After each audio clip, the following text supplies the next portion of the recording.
It is really occurring to me that maybe it is a good time to talk a little bit about mm,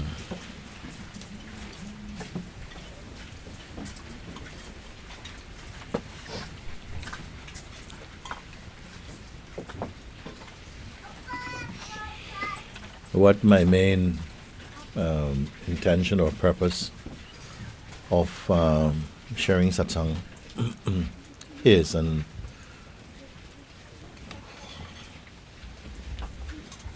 it is very straightforward because I don't have a lot of teaching to give.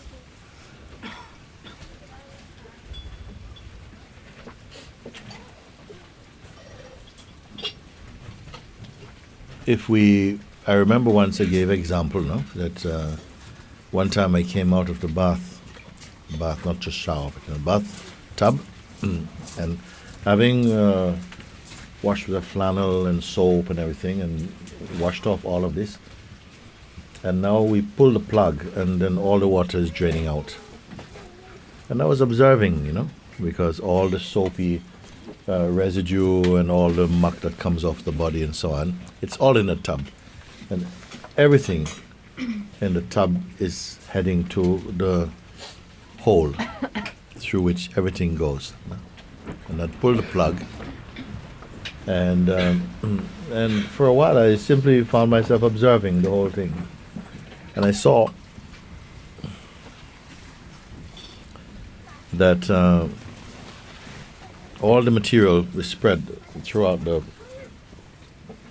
on the surface of the water, and there's a movement. There's a gentle bobbing up and down of all the water.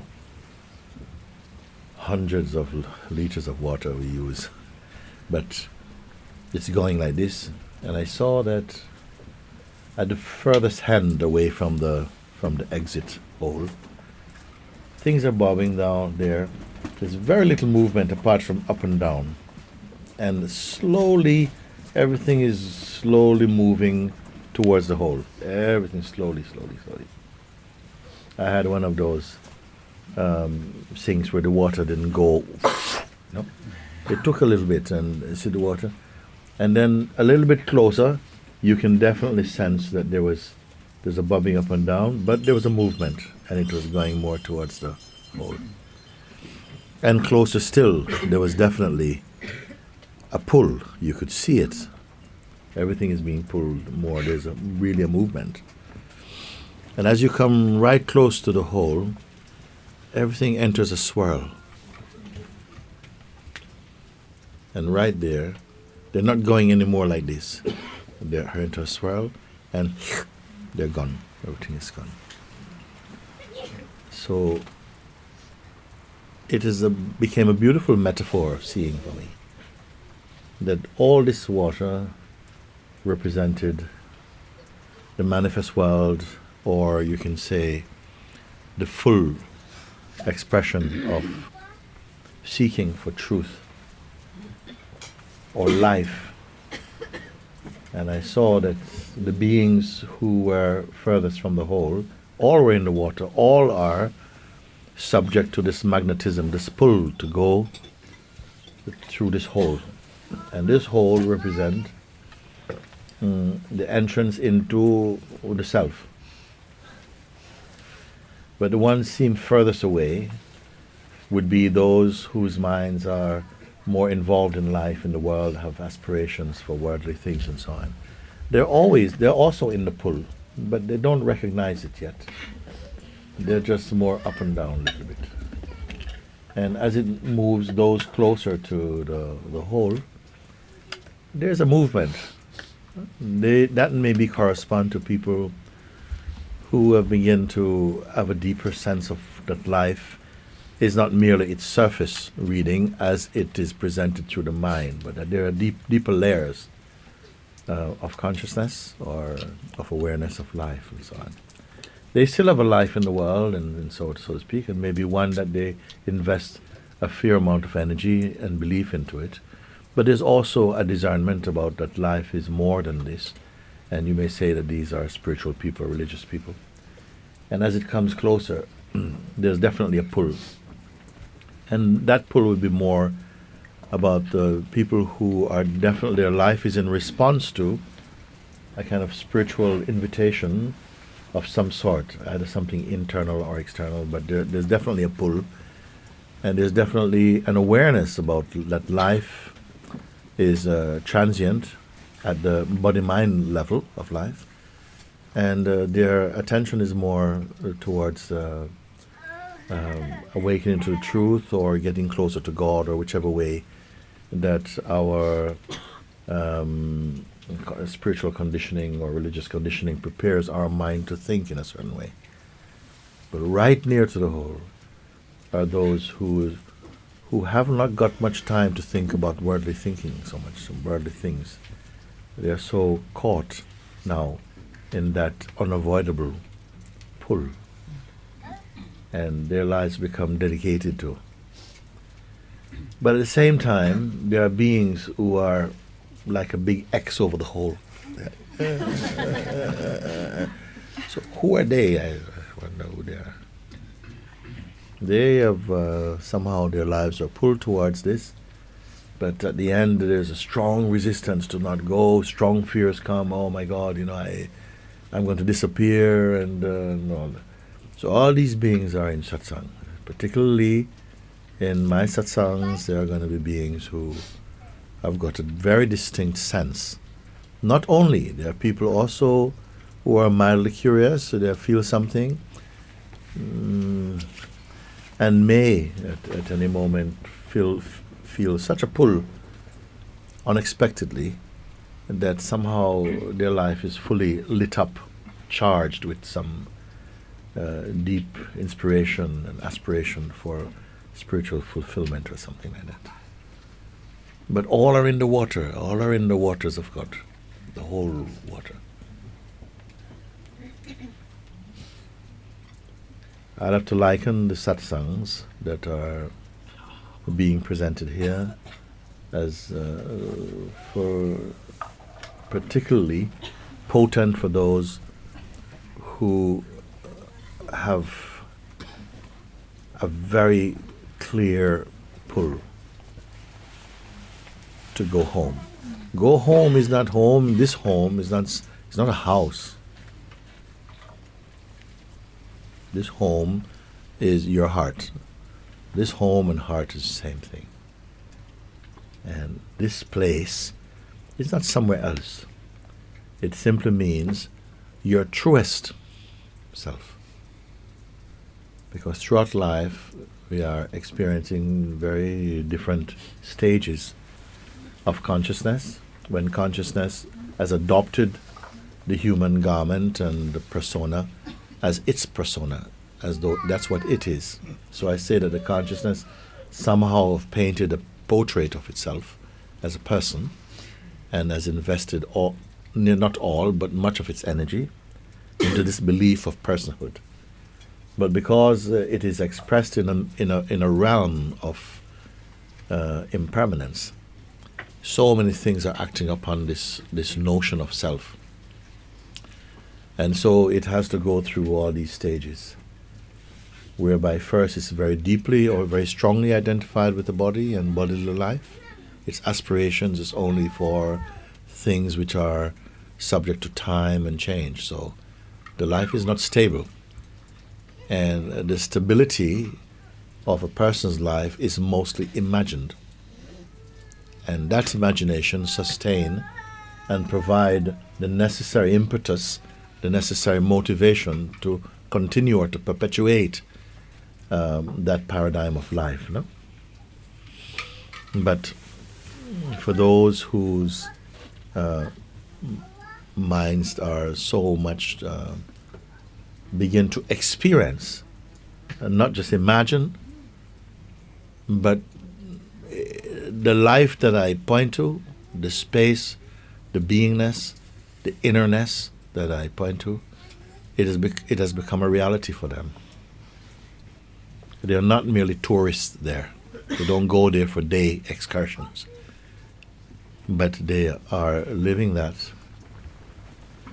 not necessarily as an action taken, but as a consequence of their own in-seeing, their own deeper understanding, is becoming more a fact and the person is becoming fiction. For others, the person is a fact and the sense of presence is the fiction. Or at least it seems remote and almost a bit of a fantasy. Or it seems very high for very few. These are the notions that pervade and saturate the human condition, actually. And why it seems that out of 7 billion or 7.5 billion human beings, so few are aware that our truest nature is already established inside the heart, what I call the heart, but we are unaware of it. We are unaware of it. Our highest self is right here, but we are unaware of it. So at the crux, at the very heart of all this search for truth is a simple fact that everything is already here. Everything is already here. When I gave the example that now we have all this technology and all these things, human beings have reached a certain height of technology, and more to come, more to follow. Much, much more can follow. And there are other beings in other regions of other planes of existence, and even within this plane of existence, actually, who are much more advanced technological than ourselves. We will soon find. But everything that we have researched and discovered and made use of in our technological advancement, all the material that has been used and discovered have always been on this planet. But for many, many, many centuries, thousands of years, we were not so aware of it. Yet in certain parts of the world, there was awareness of these things. But we don't hear so much about that. My point is, whatever we come to discover the highest, you'll find it is here. The lowest also is here. The possibility to be the lowest is also here. The possibility to reach the highest is also here. What brought you particularly to this path and at the stage where you may be right now? Maybe you have no way of tracing that. And there's no need to know, in fact. And no knowledge that is presented through the mind will be reliable. What is a fact is that you're here now. And whether the things that I point to you can see clearly enough or only feel that you have a glimpse of, and that your glimpse is expanding, and that amongst the numbers of beings who are here or who have come and even maybe gone, that some are much more deeply established in that seeing, which is an uncreated seeing. Nobody can create it. It is not helped by imagination. It can only be discovered. It cannot be developed. But in the notion of personhood, the consciousness has to also provide a path for the person aspect of consciousness. It moves in an evolutionary manner. That means it evolves through varying states, becoming more and more self-aware. It particularly grows through the sense of becoming a better person, becoming more kind, more generous, more thoughtful, more open, more surrendered, and so on. This is the avenue or the paradigm of the evolutionary growth of personhood. So we grow in this way. Ultimately, the growth of the person is only to make the consciousness refined enough, open enough to grasp more subtle truth and to, in a sense, fall away from the limited role of personhood and enter into the realm of presence. You want to say something? Yes. That's what happened. I felt when I was here in summer and when I came back home, I felt much more kind and much more relaxed and much more like wise. Okay, so she's saying that this is what happened when she was here from last time. When she went back home, she felt that automatically she was in a space where she was much more relaxed, more open, more kind. You see? Yes. But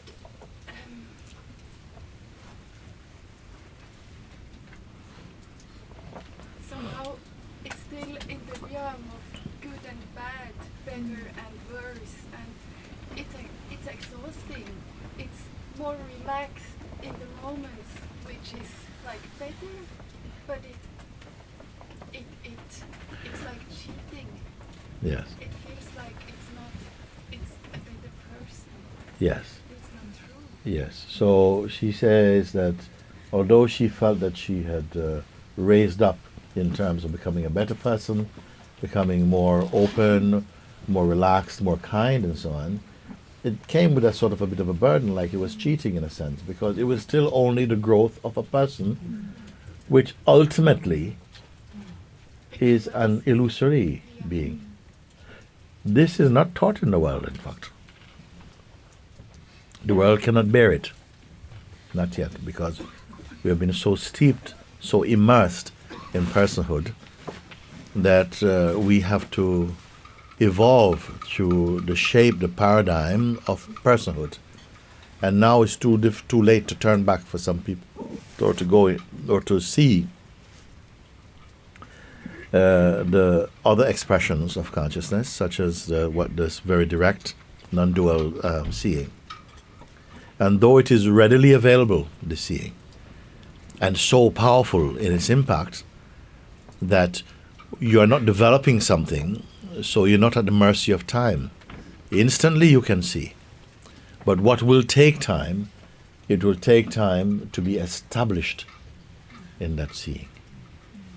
Because although you may see something, and the impact of that seeing can take you out of hell instantly, but there will be a toing and froing for a while, and it will take time to gradually burn off the remnants of the personhood like this, no? It's like a temptation. The goal is the good person and to enjoy but it's not. It is good to be a good person also, because the two ways are not like two different planets. They are both modes of consciousness. The sense of the person is one of growing, evolving, becoming better, being a better person, and so on. It can also lead to a sense of pride, of arrogance, of being someone who saves others, and so on. But it leads to also good life. I mean, I would definitely encourage people to be more kind.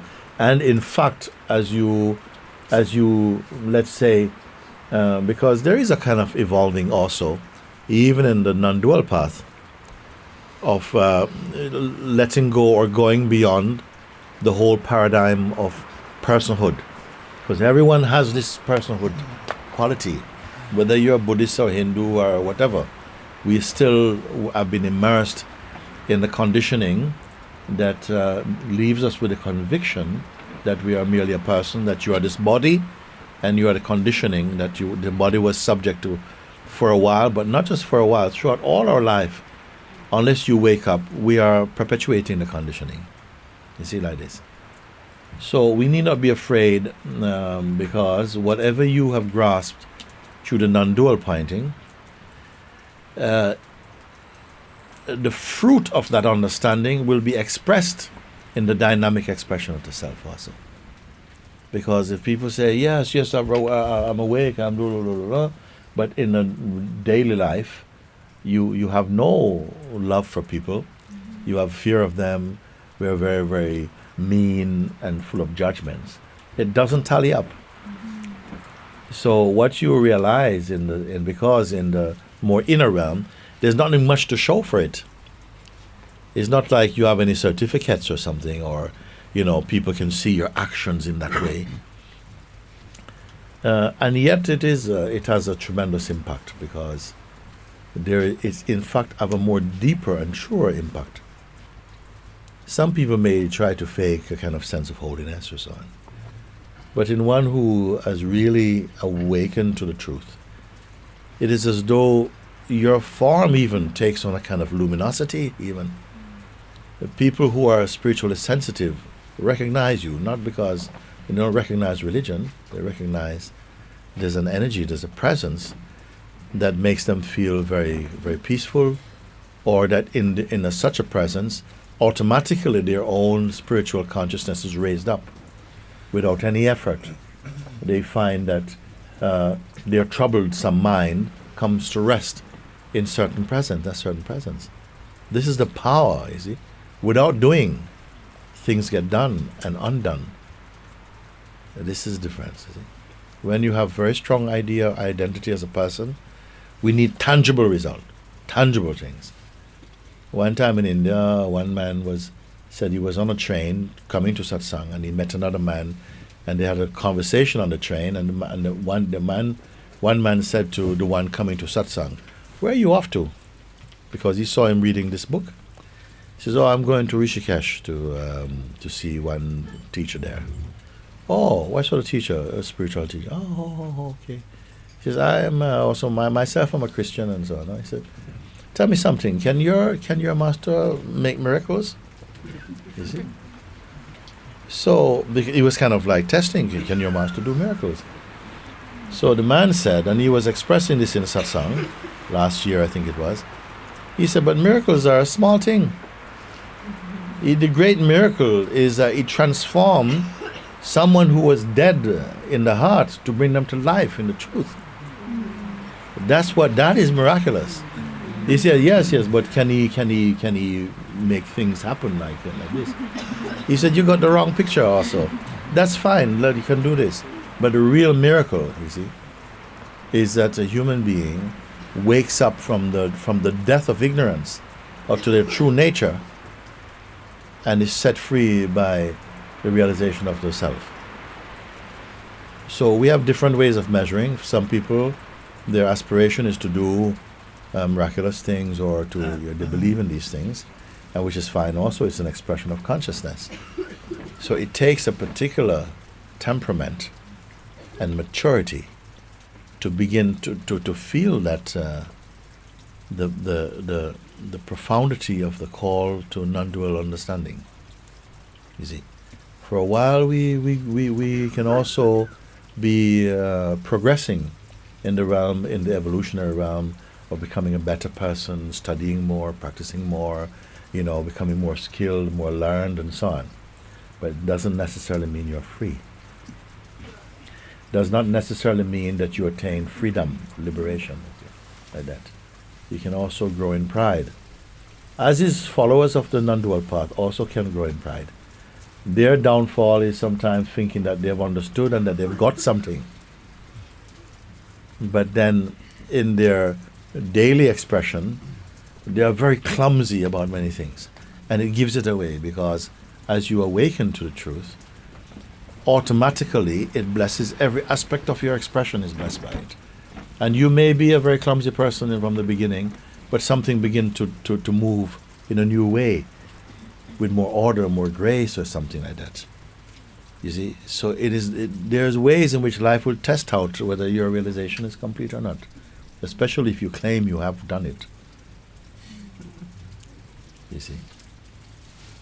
We talked a little bit this morning. Krishna was talking to me about something, about this sort of state of, certain states of mind come, and they feel so true. They feel like it's true. What's going on at the moment is true. And I have to come out. I want to come out of this. It's just so painful. I just want to get rid of it, And I said, sometimes we put too much importance on the physical disappearance of something that troubles you. It is enough that you use it to understand your true nature.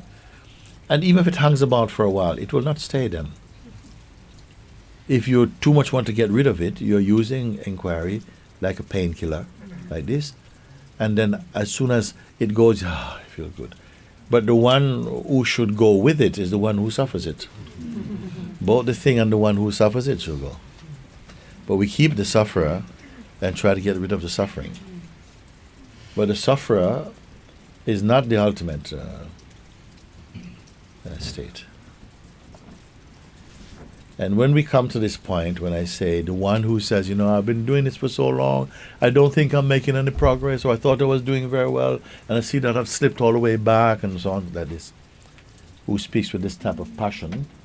And when I begin to say, but this identity is also not ultimate. It is still, it itself is also illusory. It is consciousness, but you have not, you are not free with this identity. And there, many people turn back. They say, I can't follow this. Because, when I'm with you, I feel like I'm not this. I feel like I'm in a state of just emptiness. It's really great. When I'm on my own, it comes back. And how can I get rid of this I, me, which is not quite a person anymore, but it's not quite the self. It's like a limbo self. But all spiritual people carry this spiritual ego. Is it possible to go beyond it? And if you are totally beyond it, do you speak differently? Do you speak without saying I or something? It's not at all like that. Even you may answer to someone who referred to you by your old name and your old ways. Something still takes care of that. But you are not in that internally. Something is completely changed about it.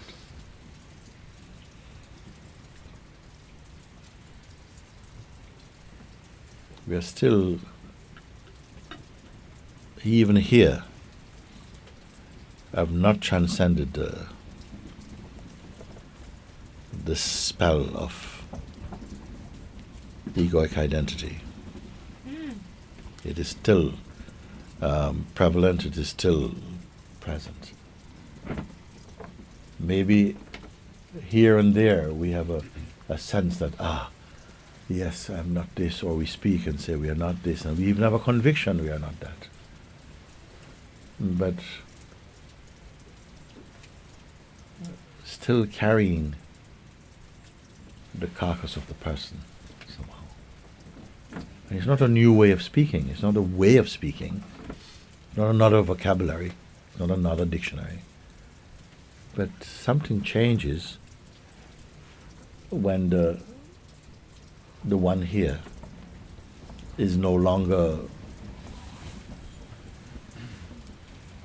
ruled by personal motives. That is what is required. Speak out what? Yes, this satsang is really speaking so directly in my heart, and is speaking about what I'm experiencing. It should be speaking in the heart of everybody, this one. And I also started feeling like this fear, and then this like sleeping coming, and Yes. I really felt it because it's touching this fear of it's addressing this thing, this loss of fear of loss of individuality, or some sort of form of personhood. Let's slow down and look at these things, because you mentioned a big one there, the fear of the loss of the sense of individuality. Because if you don't look at these things front on, you will not go past them. Okay? And you will, on the surface, you will study all the books, you will learn everything. But as Papaji say, you could be a seeker for hundreds of years. But if avoidance is at the root of it, you will not reach freedom. And these are avoidances, because as you begin to touch the hardcore stuff, the other stuff becomes easy for you. The person is easy to identify. No, nothing. But you start to hit the other thing, the deeper thing, is the fear of the loss of individuality, which is venerated in the human kingdom. You see, it's like, but if I lose my sense of autonomy or individuality, then what is to replace that? Do I get a divine personality or something? You see, we want to exchange something, no? So what do you have to go by here? What do you have to go by? And I really want you to come and seriously spend time with me in your heart, wherever you are. You could be on top of wherever it is. But inside, you are really here. You're really here to be with this. Or you move on. Because if you are dedicated to just your personhood and to the sense of individuality and stuff like this, and you're not going anywhere, because you can start to stabilize there. Because you feel, it's too uncomfortable to go more. It's kind of nice here, because I understand the teaching. I understand it's applying and so on. It's applying, and I am not dying, but I'm applying. You see? This one is still there because it doesn't want to feel any threat. But is there greater space behind this one unexplored? So this thing I'm talking, that you say, yeah, it starts to hit here, and something begins to, and this is what I'm saying. This is missing. This is missing. And it seems to be more missing amongst Westerners than Easterners. Because I would guarantee if I was in India now, maybe I'd have, 20, 30 people I've gone through. It's like I've punched a hole in the ether of the ego, and you're falling through into emptiness. And still you may be perceiving that on some level that's a catastrophe. That would be a catastrophe. I don't want to go that far. The life is sweet here, also nice. Why to go more than this?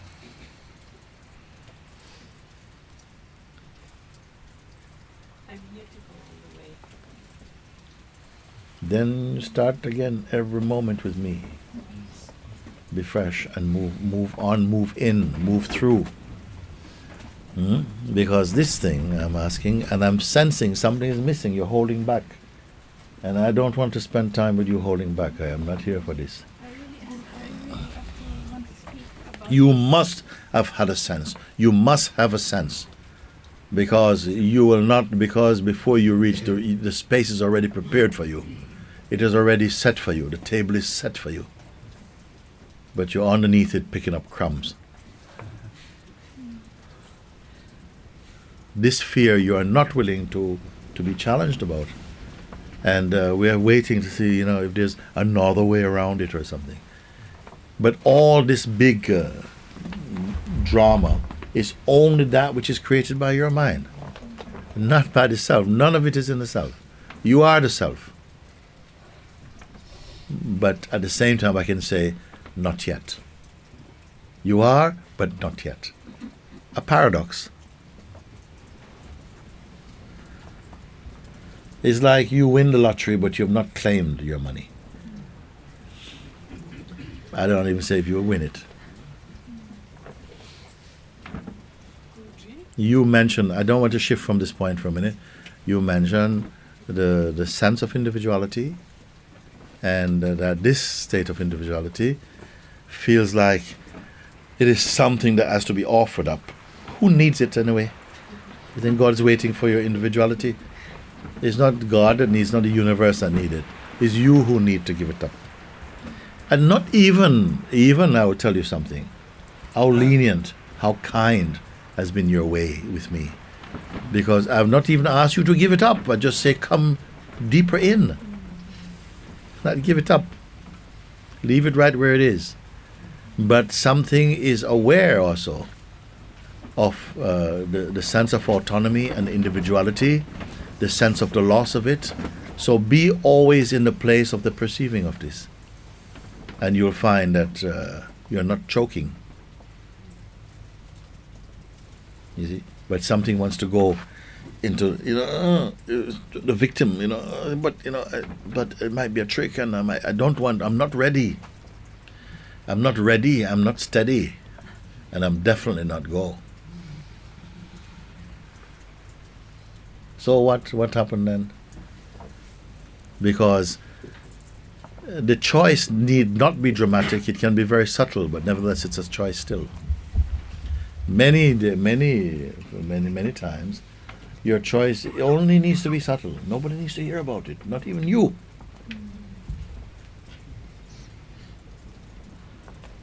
but you have sent that email to your heart, not coming yet, I'm not ready. I'll cut you back. So, with what you did with me last Saturday, you've busted something, and I'm burning down. The energy's going up the spine, can't believe it, and so on. And there's the fear, it's similar to what Joe, same point, really, similar. There's the fear that, I'll go mad or something, or, the mind. Listen, the mind, let me tell you, Now, I this wanna bust through further. Let's this go an further. ancient game. I said something. Yeah. You said something that if you was in India, maybe 20 guys would have gone through. Yes. So let's see if we can bust further, because when you get a bit tame in England or in the Western world, and maybe that's why they would have bust through, in my opinion. Well, I say it lightly, but there's a seriousness in it, in fact, because we are much more protective of our bodily identity. We put much more attention. We spend much more money. We give so much more energy to preserving our physical existence than on saving your soul. You understand? Much more is put on. We endorse so much with that. If I'm sick here, in 3 minutes I have 200 remedies. Everybody has remedy. Also speculative remedies, not things that they've even tried. We're fill up with it, and so very few people are speaking from experience about these things. So I'd rather speak to someone from experience. So you've done it. Okay, let me hear what happened with you. I can see the results happen. Let me see what from you. But we're used to speculation. We are constipated with speculation, in fact, about life. So what I'm saying here is that you have come to a certain place, and there's this. You come to this with this speculation. It's not even a speculation from your mind. Let me say something. Your mind. You say, but my mind is afraid. Your mind is not afraid. Your mind doesn't exist in that way. It's not like, oh, I can't go there. It just plays that way. It plays that way. If I bring your mind to your heart, your mind will be very happy. Oh, it says whatever. It is like Golem. It says whatever it is. Now, it's like this. And you fight fiercely to protect this identity. And what do you have to go? What do you have to parry that? What do you have to reassure you that going beyond this touching on identity and the threat to identity or to individuality is a good thing? What do you have on the other side? Just to stay with the awareness. That's the only thing I had to protect myself. Yes, but have you experienced enough to say, yes, you must? I mean, why would you be looking at a teaching or a pointing that's pointing you beyond anything that you've experienced and be attracted to it? What would have given you this confidence? Well, certainly, the disappearance of myself and that. You have experienced it. Yeah. Yes. And the knowing peace and freedom and lack of fear that's there. Yeah. And knowing that I've been around. When you were established or you were in the full experience of no mind, no person state, okay, were you afraid of the sense of the loss of individuality? I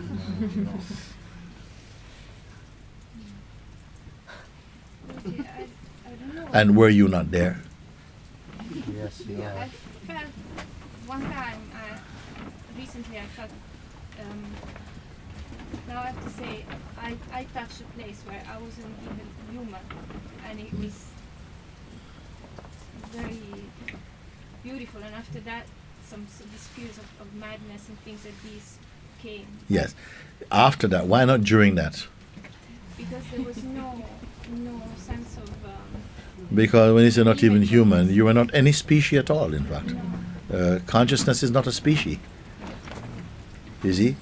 And something you experience, your specialess self, and you're in total grace, you're totally happy, and you were there or not. Yes, you're there, but not in this way that you are now. And the way that you may be now is you plus your ignorance, and that is the fear bubble just afraid to fall into it. The whole of this is a lie. It's all a performance by your mind. And you believe it. You, the consciousness, who has still got an association with personhood, and so therefore you came into fear. That consciousness is afraid and is resisting the invitation to let go, or to come beyond even. I said I opened another door for you.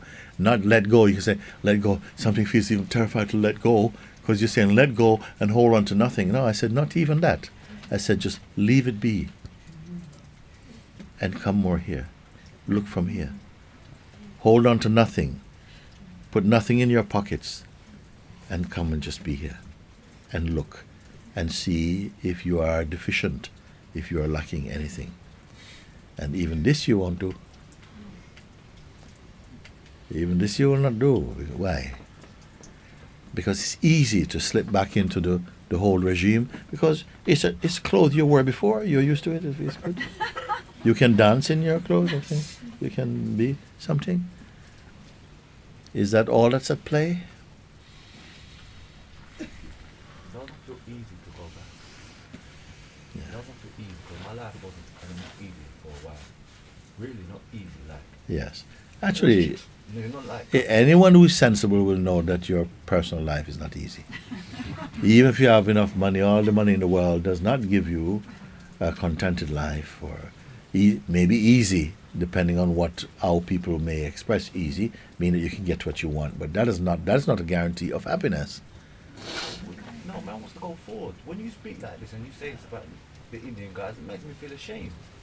And It is true. I think shame is a very appropriate feeling. Shame is an appropriate feeling, because what? You're saying that there are other beings who are far more intelligent than you towards the truth. Because we are so protective. I, me, and mine. I am my favorite person. I am my favorite person. So something in this feels very threatened, of course, like that. And at least begin to see what comes up when you really begin to look. If you feel that, yes, I can feel something, this fear of the loss of self-preservation as a person, or as an individual, let me look at it. Let's look at it. It's in my awareness. It's in my awareness. As I've heard it, something begins to scan and look, and I feel it is felt now that that is, yes, it's a sense. But right now, who am I? Am I an individual here? What does it mean, individual or not individual? Individual, not individual. Does that make any difference to the perceiving of it? No. Then you can see like that. And then like this, you find that, because when you tackle your fear, you'll feel your breath will change. You'll feel, and you'll watch this and find it softening up and leaving. And you're at a new place. A new place. You see? And that fear, that intensity will again have subsided. You keep looking, not running, just looking. You see, if you're not willing to challenge your old notions, which are not even yours, they're hand-me-downs. We have inherited from generations of ignorant people also. Our parents are ignorant, our doctors and professionals, they're all ignorant about this truth. Don't think because they've gone before that they were wise. They're stupid. And we are stupid also. Because, and I don't say that in a sort of just a derogatory way, it is just truthful enough to say we are stupid. We are stupid if we are living in a notion of ourselves which brings suffering upon our lives and those around us. We're holding on to identities which is deeply selfish and suspicious and full of judgments. And we are uncomfortable with life. We are uncomfortable with death. We're uncomfortable with so many things. And still proud. I mean, the whole thing is a massive joke. And yet, when an alternative is offered, we're kind of, I don't know if I can trust you. Well, you can't trust anything at all. Who can trust you? You're saying, I don't know if I can trust you, but who can trust you? When your words are yes today and no tomorrow and maybe the next day, and you have no control over your projections. And this is what somehow is creating, it's made me stand up, because over the past month, even with the people I've been working with, I see this instability, and I can't trust myself even. We are very comfortable to live with the limitations in ourselves. Why? Because everybody else is limited. If you were in a field of very awakened, enlightened beings, you would not be willing to be limited. You would feel ashamed to bring your ego and present it as though it is something of importance. You see, but because it's common currency, and nobody will go, ooh, it's a bit of a funny ego. Nobody does that, so we carry on. It's like this. This is why I say that there is a difference energetically in different cultures in the world. I have 3 or 4 people, 5 people in India sharing satsangs, and in the West, I think 2. I'm not in a hurry to send people out. They have to be scanned, they have to be really tried out.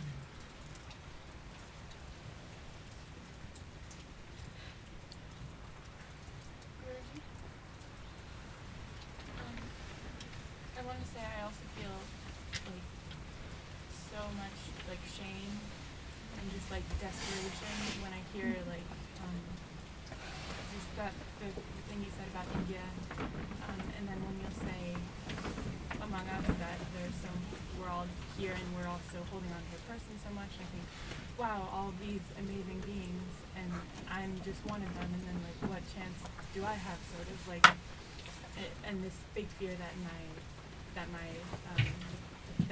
not being afraid to hold on to my identity will stop me from finding myself. Yes, I like this in a way, because you've heard. No.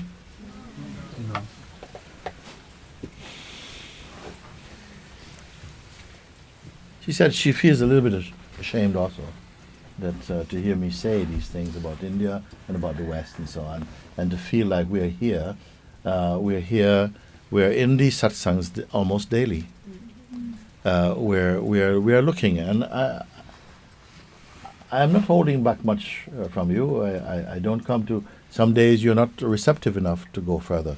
The satsangs are not me preaching at you. It's only delivering the food that you can eat each day. And something in your receptivity allows the smoothness of my flow to happen. If there was not that receptivity, my words would just be straining, because it will mean that we're having a mental exchange. If I can speak to you like that, it means that there's sufficient space to allow the words to come in somewhere. You see? So I didn't come with an agenda, okay, I want to talk about this and you better listen or something. It is just evolved out of our time together. And the love that makes it possible to do that. So you say like this, and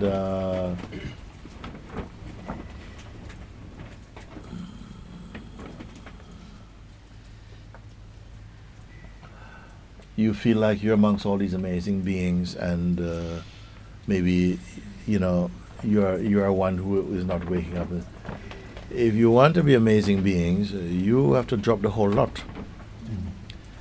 You see, at varying times, I might say to people here, sometimes I feel the people are quite evolved in terms of beings, become more intuitive.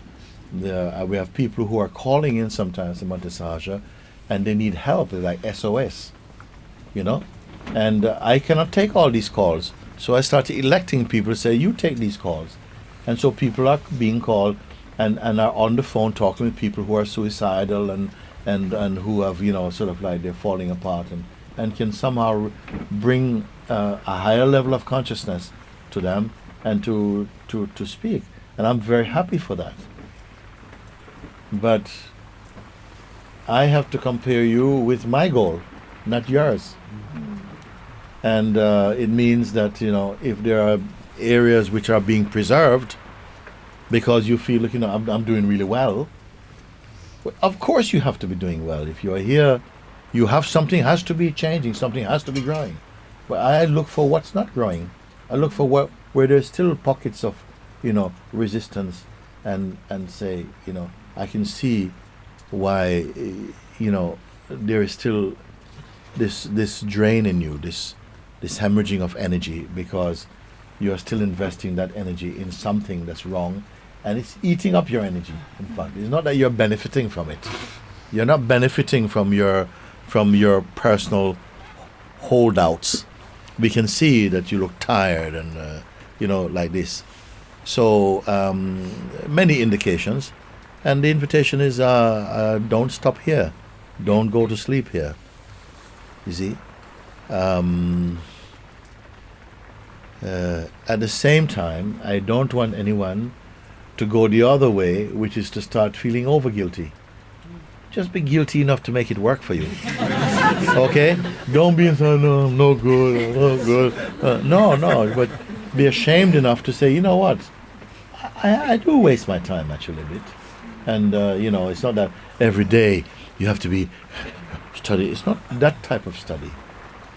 We're not a university. We're universal, but we're not a university. It means that somehow, even in meeting points like this where we're sitting, you should be burning up. Because something of what it is, you look and you begin, something is scanning inside to find those areas that need just to be brought in. It's not that everyone is suffering from 10 things or something. You're not. Sometimes it's 2 or 3 little things that we give life to it, and they keep the energy feeling a bit lethargic and a bit tired, and listen to this voice that you've heard so many times, that just you hold back. You see, it's not that anyone has got so many things. No, nothing is wrong with you actually. Just that we are giving attention to some things that is not in service to your freedom and your truth. That's all. And as soon as something feels open enough, and sometimes through these kind of conversations, something just feels, you know what, I'm really here for all the way. And it has to be more than an emotional expression. It has to be something like, you know, thank you for this, because I do see where I slack off, or I give too much energy to this, or I could be much more kind in my way of moving with each other, and that is something that is part of this or something. But most of all, to follow my pointing and to see immediately where it leads and be in the place where it leads, because that is the most direct, and keep confirming over and over again, you see, because in a short time you can bring any state of mind which is chaotic or turbulent, can bring it back into this place and totally bring it home to peace. Are you exercising this power in yourself, you see? Because I really don't want to be, you know, just talking about, yeah, you know, and sometimes my mind is so tiring, it's so tiring. It's we have to move on from that. That bus has left. Guruji, in my case, I see it like, or a feeling like there is no way back, because since I met you, it will be when you go to India in 2 years. I first discovered you. My life changes completely since that time, Gotcha. and it changes very beautifully. And as more and as deeper I'm with you, as better I can go to the place to observe, and to let, how you said before, to let it be. Yes. Let things be. And Yeah. sometimes person acts out but it's not. It's different. It's a short time. It has not. This guy has not the power anymore of. This is very good, but don't be content. What means don't? It's very good. Don't kind of leave it there only. Don't No, be content. I want to get scanned. I can give you everything. Well, I'm not here the to indication you gave me just now is that when I go, why should you go? Why should you go away to have to return in the first place? Even this notion that you come and go is not true. Your verification should be that which is and what I am is the same. It's not a belief. You should see it enough that it is just clear. You didn't make it. You're not making up a belief. You're simply confirming that. But this is where what comes and goes is the idea I keep holding on to as myself, which belongs to the mind and comes and goes. Like my attention, that comes and goes. And attention being one of your intimate powers, along with the power to observe and to identify, that when they move, they go with the name I. So wherever the attention goes, usually you call it your experience, and we give it, I am not present at the moment. I'm all over the place. Meaning my attention is all over the place. But what you forget is that there's something which is evidently observing that the attention is moving all over the place. That which is aware that the attention is moving all over the place, is that moving all over the place? No. You see this, and the more you sit with this, because it's a beautiful realization. It is a beautiful realization because you realize, but that does not move. And who is seeing that it does not move? Who is seeing that it does not move? Is that one moving, coming in and out, and says it does not move? For a while it will seem like this, because we still have an identity as a seeker who, when I make effort, I can go and stay there. But I seem to come out very easily. But I said, for me now, these are all notions. At a certain point, it's just notions. It's just nothing. You see, you don't give any belief. It is not the thing you say, but how much belief there is in it. It's not the thing that arises, but how much importance you give it that gives the creates the impact it will have for you. This is why one thing, the thing is just a thing. Like I said, we're watching a football match. It is just what it is. But you have 100 commentators giving 100 different versions of it. Which version is true? No version is true. Because a version is not the match. The match is the match. The rest is just interpretation. Who sees the match as the match? Only the one who's empty.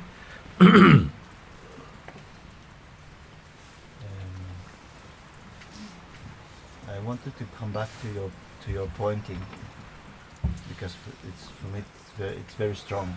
I feel it's very strong. And what you said about punching a hole through the universe, in a sense that we can pass through and come back to here. Or let's say. Yes, it's an instant thing. It's an instant thing. Yes. You see. So. Because the minute, if it's not instant, then you find there's somebody doing it. Yeah. It must instantly show you something. You see, I say just I punch a hole through the ether of your consciousness, and you fall out. You fall through it as total emptiness. At a certain point, I don't have to give these examples. You just know instantly, but whatever your mind is jumping to, it's nothing. You're able just to leave it. Because it has a way of convincing you that leaving it is going to cost you dearly. But when you see and are the self you are, then these things, those voices fade like incense smoke in the wind. They fade. I feel like letting go, and now when you say it again, I feel that it's like I'm letting go. Yeah, but you know what is more important? Yeah. You must have a clear sense of who you are saying this. Because if you retain the sense of personhood, you cannot let go. The nature of the person is that it's clingy and fearful. It has to hold on to something.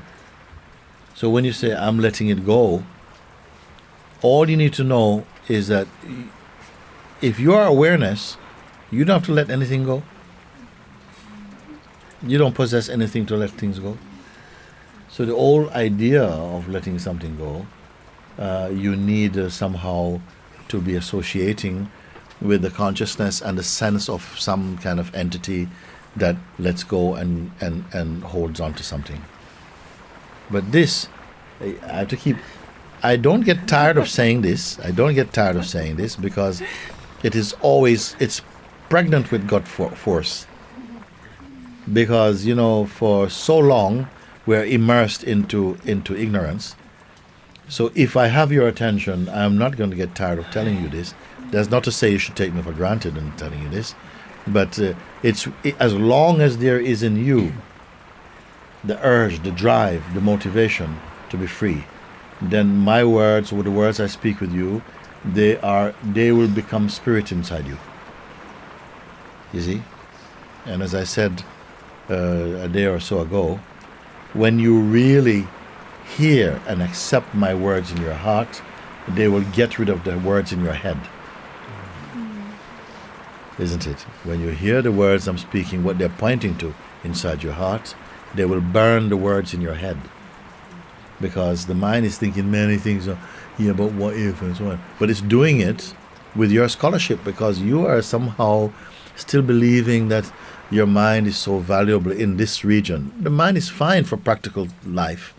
It's good to learn how to cook something or whatever. You need mind for this, to appreciate the beauty of life and so on. The mind is there for that. But in the region about knowing who you are, yourself and so on, you know, he's a beast. He's not going to help you. Can only give you some notions. You should not have to go to the mind to find your identity. But nevertheless, we will start there. So, can you help me see what how do I get rid of the mind? You don't need to get rid of the mind. You need to stop associating with mind. If you can see the mind or anything else that you see, you must know it is only momentary. It is only coming and going. When it comes, what tends to happen is some things come and you like their color, and so you start to pay more attention to them. Like we say, if you imagine you're standing on the platform at the train station, and the trains come, they stop, doors open, people get on and off, doors close, they go. And you are just observing. The train of thoughts come, stops, doors open, says come in, you're still here, they close, they go. And you feel fine, I can do this all day. But then a train comes and all your friends are there. Say, hey, come. You go, okay. And boom, boom, you're off. This is the train of that, your attention goes off. But what you are does not go off. If you know this, then you can board any train you want. It will not trouble you. I hear what you're saying, and I also see that there's a lot of fluidity in thoughts and emotions, but somehow the idea I am this body seems to be far more constant or something, or I am Remco. It doesn't come and go so much, it's almost continuous, like it's stitched together somehow. Yes. I find it more difficult to... Yes. Then you must go to look at what observes that. What knows that? What perceives that the body itself and the bodily association seems much more consistent. Something more consistent than the body must see, that the body seems to be taking up a lot of gigabytes of attention. Something is there. That is seen in your awareness, which loses nothing to know that. It's subtle. It doesn't matter how much you may think the body is so, how can I be free of my bodily? No, just say, but you are aware of it. You are aware of it. You who are aware of it. You cannot be the same as the thing you're aware of. There's sufficient space always to perceive or to be aware of something. At first it may seem experientially, but there's no gap, there's no space. But what perceives that there's no gap even? You see, you're feeling that those words leave no space. But I say, but no, there's an awareness that it leaves no gap. But it must be a certain enough gap to be aware of it. And then somehow you start your contemplation in that little space, and it will begin to expand. And you see, wait a minute, even that is not true. Even that is not true. The sense that I cannot leave my body simply reminds me I'm it. Is that true, though? Because if you were living on an island and there's nobody else there, you might forget you're a man. Because you have no one to exercise that relationship with that reminds you you're a man. There was a time when I feel like I've lost about 3 to 5 years of my life. I have no account for it. I've looked over and said, what happened there? Because I was not working. I was not going out with friends, not doing things. So basically time vanished. And I have no recollection of what happened in that time. I say that time, even my aging during that time, all that, nothing happened about it. Because I was not living in the realm whereby time was an important factor. If you are not used to relating with the thing that is the relationship that reminds you of the role you are playing. And you may be surprised that if you could be wired up and tested, you probably realize that you remember yourself as a man or as your body far less than you think. Because your mind has to come back at least to dip itself into emptiness in order to perpetuate talking even. Every now and again you have to land in emptiness and something come out again, land in emptiness and land in emptiness. It's not a stream flying all the time like this. But we forget that because no value is given to that. It's not useful for anything in the world, so we don't give any value to it. At a certain point, things will be the other way around. Presently, we find that we are, in the state of personhood most of the day, and then occasionally you drop into non-personhood. You drop into the self. And whoa, it's so amazing. But first stage is different. First stage, their regular life is always the self. And occasionally they drop into personhood. They remember, okay, that's what to do. And it's finished. It's only a blip. And those two states are potentials within you. But it's really possible, Guruji, to feel that vast all the time? To feel that vast? Yes, that vast is not only when it's not separate from you. If it is separate from you, you'll be tired because you will still remain after the experience to be a measurer or a perceiver of the vastness. You and the vastness is the same thing. I and the vastness are the same thing. I have a body my bodily existence does not mean I am not the self. My body does not mean I am not formless. You understand? The fact that the body is here is not cancel out the fact that I am formless as a greater reality than I am this form. That I am this form is not strong for me. And yet it is appreciated. It is here. It also allows me to be with you in this way, and we can speak and enjoy, and I can enjoy ice cream and things like this and whatever I want to do. You see? I would like to expose that something wants to escape to sleep sometimes when doing self-inquiry. Sleep is another excuse from the mind. It's another mode it can go into in order to avoid hearing what you have to hear.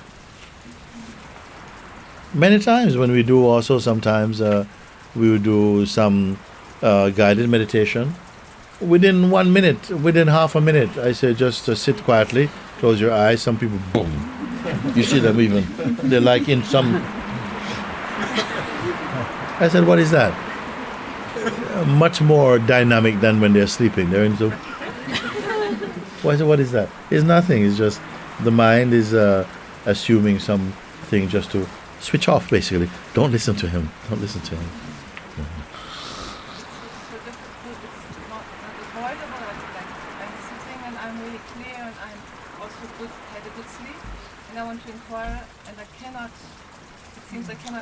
There are other reasons also can happen also. It can happen also, yes. I usually, if I see people like this, I tell them, come and sit on the stage with me and sleep. Go on. Something about this going to sleep thing. Like I was once in my caravan and I wanted to watch a movie like non-dual satsang, and sleep was coming. And I saw I couldn't keep the attention focused. And then I said, okay, let's try something else. Let's see if I'm really that tired. And I put on Another thing. I put on a sex video.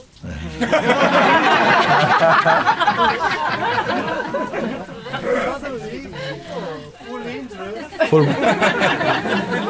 Full power. And I changed back to the non-dual. Yeah.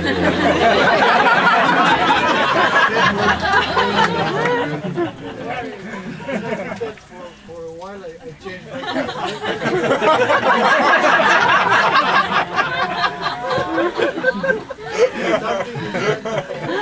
said, oh, look at you, like, so you're not... So are you saying that non-dual videos are kind of contraceptive, basically?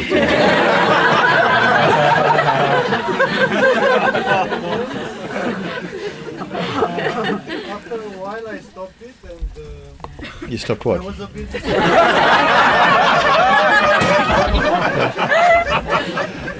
I went outside the caravan. Oh, okay. Yeah. And I was a bit disappointed in this like lack of interest towards non-dual because. Yeah. It is But then okay. It just hit me. I watched the whole thing. When I went off, I was actually on. I didn't go off. Just my interest and my dynamic consciousness was dim, but I was on the whole time. Very good. I was not on. I am the onness itself. There's not I am on. As you are now. As you are now?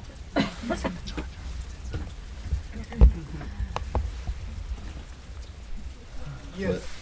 Because the onness never becomes offness.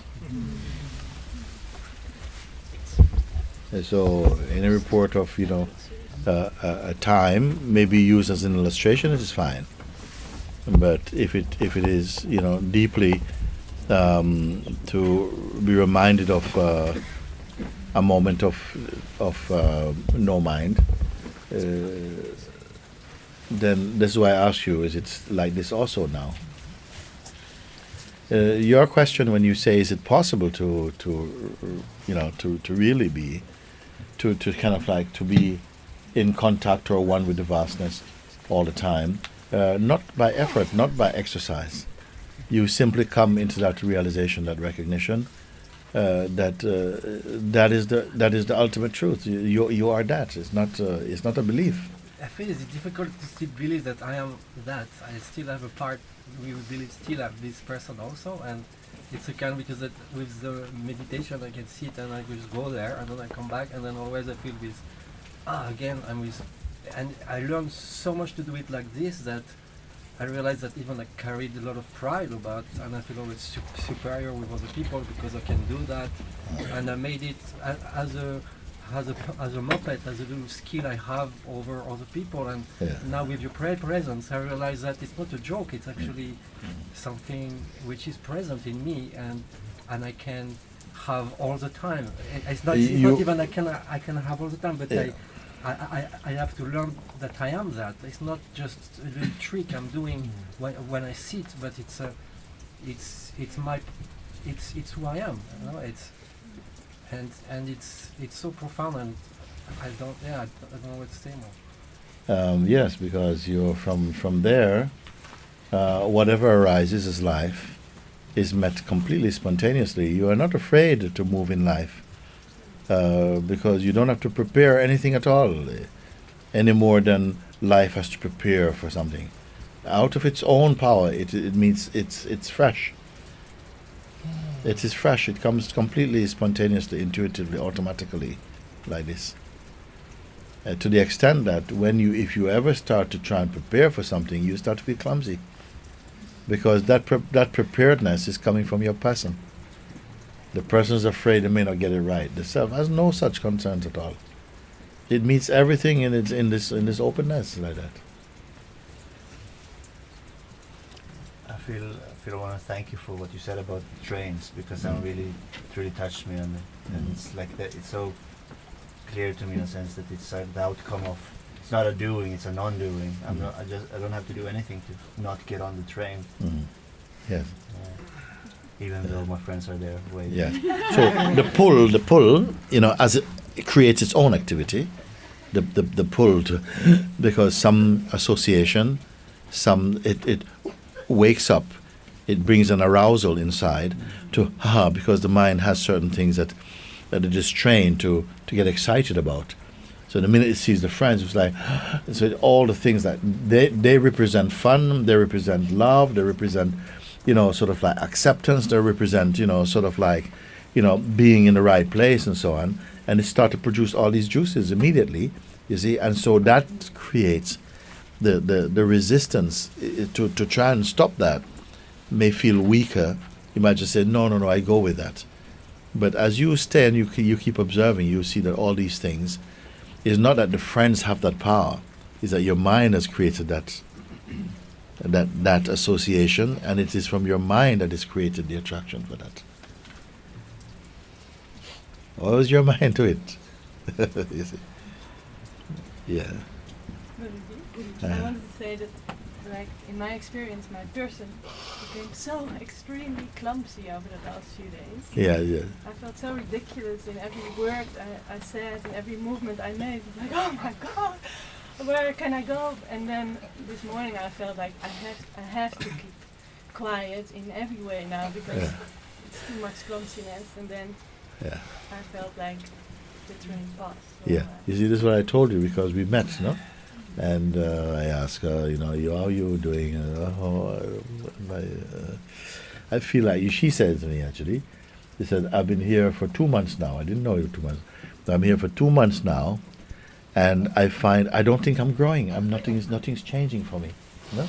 We went down in Triangle. She said, nothing's changing for me. I said, wow, really? I said, 2 months. She says, only when my day off, when I'm sitting in a swinging chair, okay, I can kind of be the self. But if I do anything at all, I'm gone. I am not able to do something and stay as myself. You see? So therefore the self was definitely a doing. So I've got to kind of be the self. Like, don't talk to me. Be yourself. See? So somebody throw you a carrot and somehow, oh my God. Somehow I've lost myself again. Oh my God. You see like this, no? So I said, no, something is going to change. We had a talk, something's going to change. And since then, what has happened is now that your person, it's not functioning properly. You see? Because for a while you were okay in your person, you could do, and your person was feeling like that. Your person was feeling unsuccessful in your, in this, if it's growing and so on. And now, basically, a light is shone on it, and it's become clumsy. You should be happy about this actually.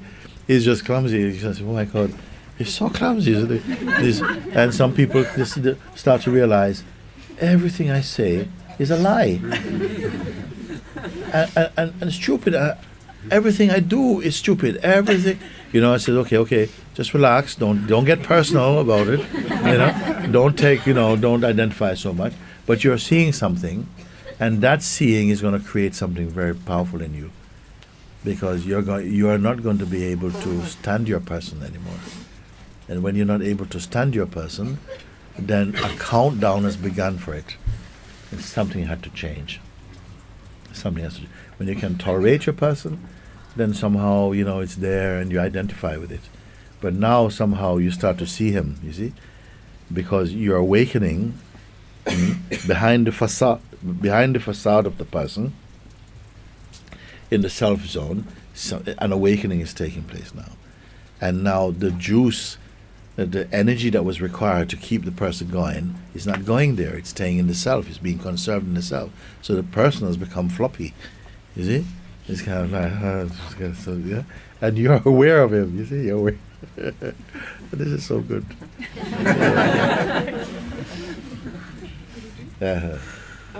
Like on one hand, there's a lot of burning, and it's like very beautiful time because things are coming, and there's also like transcending a lot, and it's expanding, it's beautiful. But there are just moments that I really like sleep in the person, give attention to it, and just that's what's happening. And I see the, as you say, holding back and being defensive, and all this starts. And one thing I would say in closing, that the reason why these things continue is because we still want to play a role in our liberation. We still want to say yes, but because I see that when I do this, and this is what happens, so I have chosen to do that. And so when I stay with this, I see that something going fire, but I see that that's happening now, and it's still the story of you. You understand? And that keeps the drama going, and still there's something keep going on like that. Because there is someone there who plays a role in doing or not doing, and changing something, and responding in the right way, so that this or so that can happen. You see? And can't I just drop it? I'm so fed up with this. In a way, you have to become fed up with the one who is fed up, which needs a little contemplation. You see? Because we stop there. The one who is fed up. I'm really tired of the ego. I'm tired of the ego. Yeah. So this one who is tired of the ego, right, is exhibiting signs, right, of some kind of drama. And you have to remember, the self is not dramatic. The one says, I'm tired of the ego, I'm going to kill him. You see like this, no? Okay? And then you see somebody around, you ever seen my ego? So and nobody looks at that one and go, I'm a bit concerned about you. Because you're the one with the ego gun. And this is the same story that Ramana told of turning the thief into policeman. Dressing the thief up as a policeman, and then sending this thief dressed up as a policeman to catch the thief who is really himself. Is he ever going to do it? He'll go out. And everybody thinks, oh, he's doing a really good job. And all he's doing is protecting himself. He will never catch himself. So now we are giving him another role to be really angry with the ego. I'm really angry with the ego. I've really had enough of it. Muji, can you help me to shoot him? Where is he? I'm just had enough of him. I had enough. There he goes. I missed him again. Okay? But the one who is suffering the ego, who is this one? They go together. You see? But then we say this, we're back to where we started. When we say that, this one also is a problem, and this is the one that mostly consciousness is hanging out in the costume of this person. And then we feel, oh, you mean me? I am the problem as well. Ooh. But if I get rid of me, what's going to be left?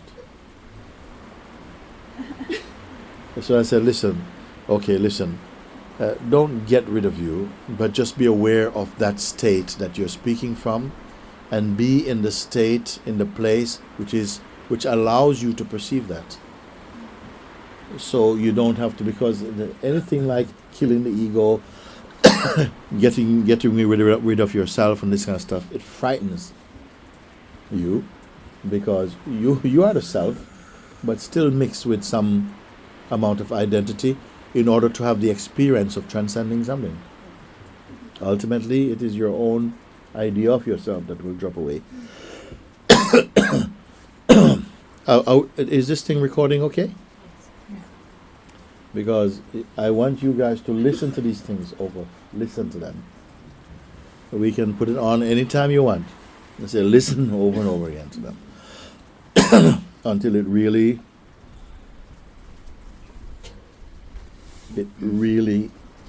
brings you back to your sense that, but I've never moved from here. But it's not that I'm afraid to lose ego. It's like, you know, it's like being with you, it's I experienced not once, it's the most beautiful state that you could be without ego. Yes. But be careful, because sometimes when you're into a very beautiful state, and you think, wow, I'm really, really happy that that person's not there. A little bit of him is still there in this new place. It's not the ultimate. It's a more refined state. Maybe it's a sattvic state of consciousness, but it is not the total awareness self. The awareness self is not so concerned. Occasionally, you know, some remnants of the whole self may come to the surface, but it cannot really proliferate. It cannot really grow and develop into a community. You know, it's struggling, and with a little look, even in the state of full knowledge, when you know you're not it, it doesn't mean that your realization is so totally complete yet. You've crossed over, but you still go for day visits sometime, a little bit. And gradually, by seeing these tendencies, it's easier. For you, it's the easiest to finish off those tendencies now. Because you've crossed over, and most of your weight is in the circle. And just a little bit, like I say, you know, sometimes the snake has left the room, but don't start celebrating, because its head is in the garden, but the tail is still in the room. He has to leave the room completely. That's what is meant. And don't see these things that, you know, I have a nicer picture than that. No, it's good. The picture is good, I give you. So basically, so I need to inquire into this one? I mean, actually, what I'm doing with you now is a living inquiry. If you listen, you know, you can see, when we speak, you can see immediately where you have been locating your central power. You have located in the state of some entityness or personhood, you see? And as you see that, something just says, okay, but you're seeing that from the state of awareness, which is not an entity. And immediately you have cleaned, self-cleaned. And it may come back again, but each time you do this, it is tremendously weakened. And at a certain point, it just is like if the weeds keep coming and you keep pulling them up. They keep coming, we keep pulling them up. But at some point, you exhaust their energy so much, they don't come anymore. This is what, and satsang is this. The whole environment of satsang is a weeding. You have to be able to prune yourself. Sometimes the man is prone, cut him. Keep your secateurs with you. Cut him off. Then at a certain time, I'm not saying turn yourself into a bonsai. I don't want to make it. I believe in bonsais, okay? But you have to be reasonably strict and understand, because you're not guided by your mind. It's an intuitive thing. Then gradually the need to do this thin away, and somehow it's not you say, okay, I'm going to stop it. No, somehow it's featuring less and less. At some point, maybe the inquiry just features less and less. You see, like this. But as long as the body's here, the vital force is here, consciousness is here, the potential for thought activity will manifest from that. I don't mean thought activity in its pragmatic functioning, like you have to go and do shopping, you have to tidy your house. This is a thought activity, but they don't leave any footprints in the consciousness. They don't register any lasting impression in consciousness. I'm talking about psychological impressions, which tend to the mind will use to develop a person out of it. That must be chopped. And this is what I mean by with your looking and confirming amounts to your being cured of the disease of what I call, or the delusion of false identity.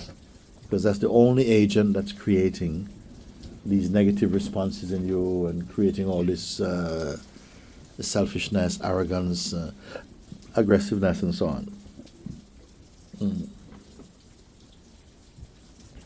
Good? Very good? Okay, thank you.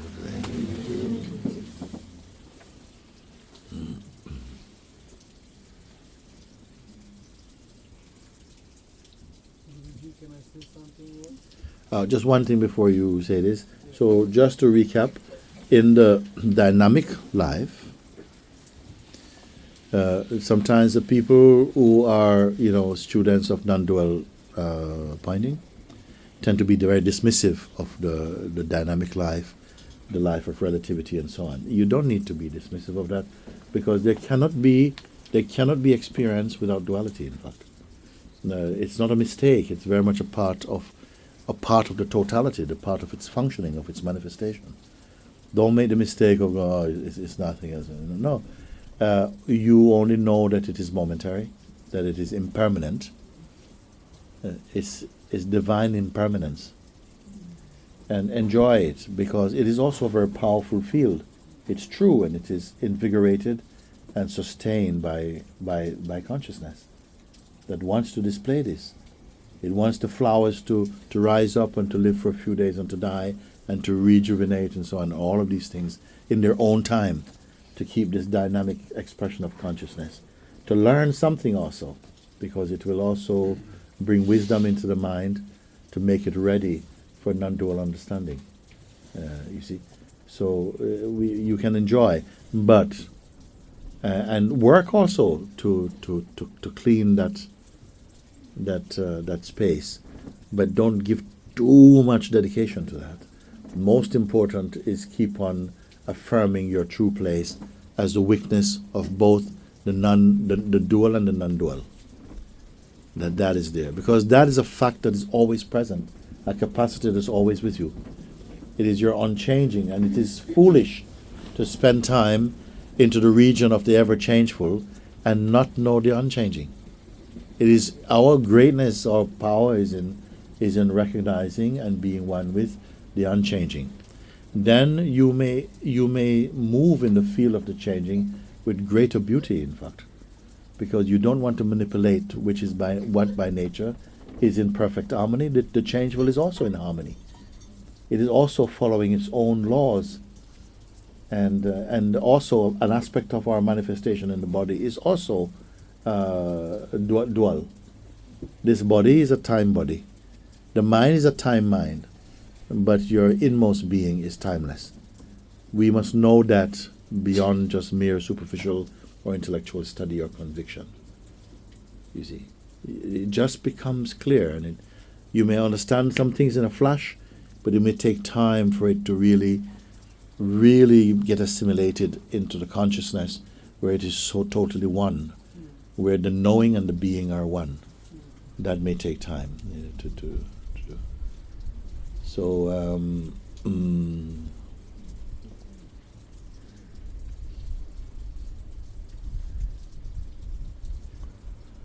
the more the understanding is established in the non-dual, the more sweet the fruits of duality will be, in fact. But you'll not be attached to them, you see, in the same way. Guruji, thank you so much. Very good. So much. Very good, very good. I'm very happy if these things get absorbed in some level, and because what is beautiful here is whatever is understood here. As I say, this is a tree that bears immediate fruit, and its fruit keep getting sweeter and sweeter every day. And I'm here. What I love is that, therefore, I am still with you as you are discovering these things, so that you cannot say, well, he taught us these things, but he didn't hang around long enough to see if they would become fruit and they'll be what he says. So you can see that as you follow, that change is happening immediately, and the fruit is this Satchidananda. The fruit is the fragrance of peace and joy and the emerging love, the silence in yourself. That is the fruit. That is the fragrance of the self, in fact. And I don't say, okay, you understand this now, next week the smell and the taste will come. No, immediately you feel. Immediately you see it. Because you feel as soon as you remove the offense, you feel that the sense of expansiveness internally. You feel the lightness of being. Your mind is not a claustrophobic room anymore. And you know that you're in the most natural realm, natural space. It's not built upon belief systems and things that keep changing in front of you, you know. So then whatever is changeful, you can relax. So it's okay, because I'm not commanding the changeful to be unchanging. No, let the changeful change. I am the unchanging. I don't need something else to be unchanging. The changing emerge from the unchanging. And the unchanging is immanent in the changing, but is never contaminated by it.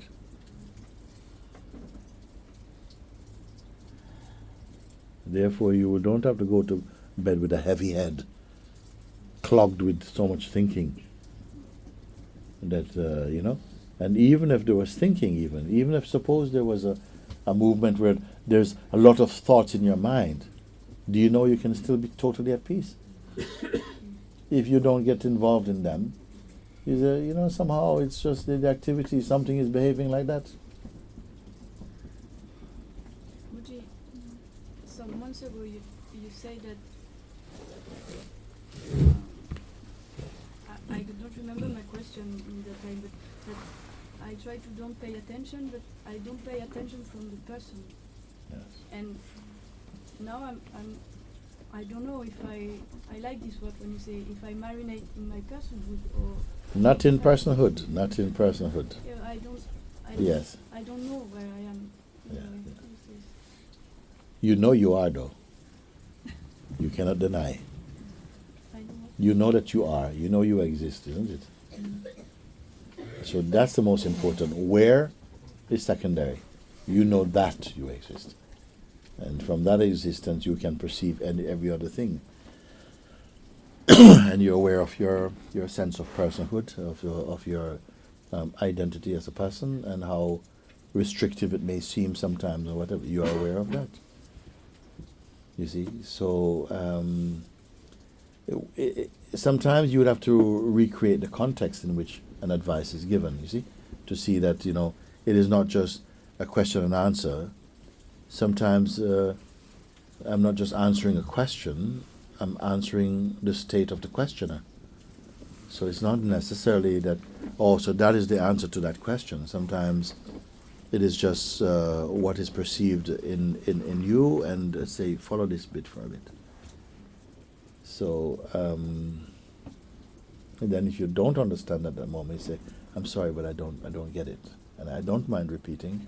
I can't always repeat, but I'll try. Yes. Okay. We are good? Omkar has got your hand up. I just like to offer up whatever's in my pocket still that's conscious or unconscious. Yes.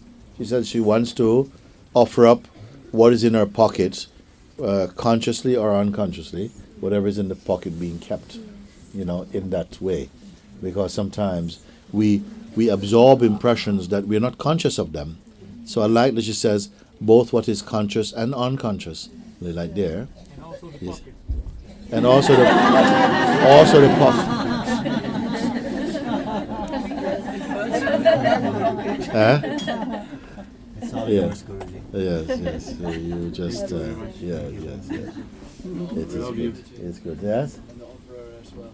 The offer up the offerer also. He say, yes, Ramana say, you must surrender the surrenderer also. You see?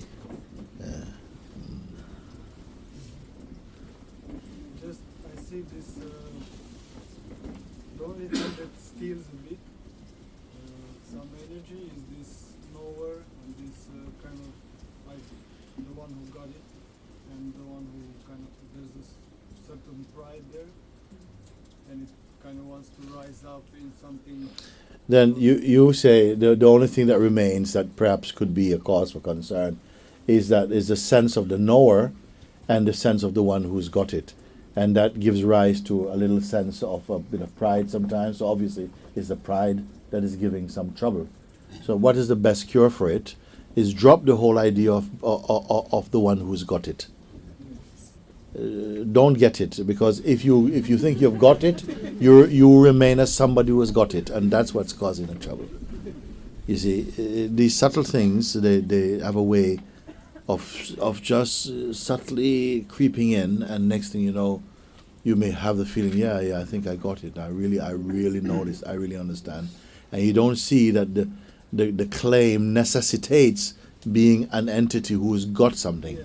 And that is what's creating the pride, the arrogance, and the doubt also.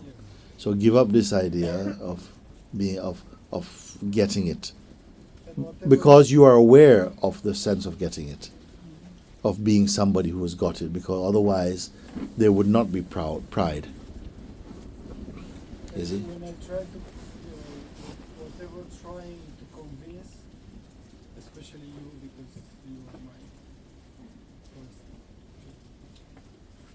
communion, but I see that you already know. So whatever is trying to convince you of something is already confirming a certain doubt. Inside, actually. Yeah. And I see when something creeps up, like some doubt or judgment, and sometimes it's full power, I die for truth right now, which I could say even now, this thing. But then if something creeps up, a certain judgment, then I see this is also inconsistent. So it's only that which knows that this unchanging, that it's myself, it's not something else. It knows that everything's unchanging, but it only tends to know it as an experience when it has to convey that as a thought. By itself, it doesn't know anything. It's not concerned with knowing anything. It doesn't go, oh yes, but I know nothing exists. It doesn't even say that. Any more than space is saying something. Space is never saying, look, I'm so spacious. It never feels, oh, I'm so spacious. So if it feels that way, then the space has suddenly become an ego and say that I'm more spacious than the wind or something. So the very fact that it can be perceived, that there's a sense that, whenever I try to kind of, to convince, you can catch it earlier than the second step, than the third step. You can catch him before even the first step. You can see that something is moving in this way, just leave it and just remain quiet and let it quietly just dissolve away and hold no notion of, because it's still a kind of measurement, you see. Wants to measure that, look, I got it, and I got it on June the 14th, or I got it on, you see like this. These are so subtle, and because we are so accustomed to language and to concepts, then these things continue to feel like they can be authentic measuring points or for assessing the consciousness, but you just throw the whole thing into the fire. Don't be anything. Don't even be nothing. You see? Don't be something and don't be nothing. You see?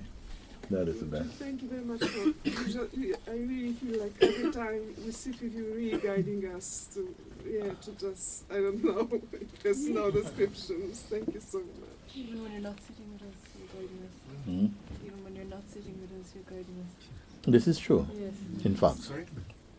she said, even when you're not sitting with us, you are guiding us. You say like this, no? And I mhm. feel like I'm plugged in to you, and you're Yes. doing everything. Yes. When your plug is plugged into the mains, even if the radio is turned off, it's okay. Because the minute you turn it on, you don't have to plug it in. Already plug in. And in the same way, all I would say, don't get comfortable with kind of like knowing.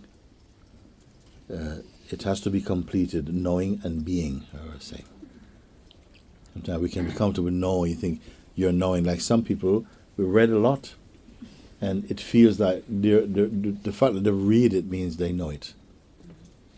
But then it does come to prove, or to test you. Then you realize that actually, yes, I have a certain understanding of it, but in the application, it is denied somehow, because my person doesn't like this and doesn't like that. It's exhibiting a lot more bias than my intellect. The person in functioning is exhibiting much more bias, much more preferences and idiosyncrasies than when I'm simply just understanding from an intellectual place, you see.